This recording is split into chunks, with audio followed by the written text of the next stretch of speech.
نبی صلی اللہ علیہ وسلم نے فرمایا ثلاثۃ لا ترد دعوتهم، 3 آدمی ایسے ہیں جن کی دعا رد نہیں کی جاتی۔ 3 کون لوگ ہیں؟ سن لیجئے۔ الامام العادل، حاکم جو عدل انصاف کرنے والا حاکم ہے، اس کی دعا رد نہیں ہوتی۔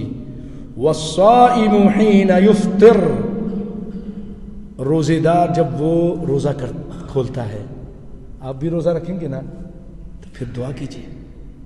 حدیث میں ہے 3 آدمی کی دعا رد نہیں ہوتی، ایسا بادشاہ، ایسا حاکم جو عدل و انصاف کرتا ہے، اور جو والصائم حین یفطر ودعوت المظلوم، مظلوم کی بد دعا بھی، یرفعها اللہ دون الغمام یوم القیامہ، اللہ تعالیٰ اس کو آسمانوں سے، بادلوں سے اوپر اٹھاتا ہے۔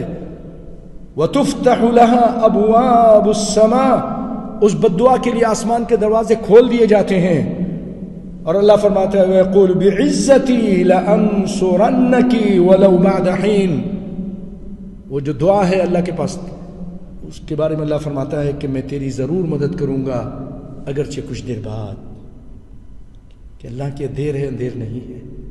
اس کو امام احمد نے بھی نقل کیا ہے، تو ترمذی میں بھی ہے، تحفۃ الاحوذی نے اس کو ذکر کیا ہے۔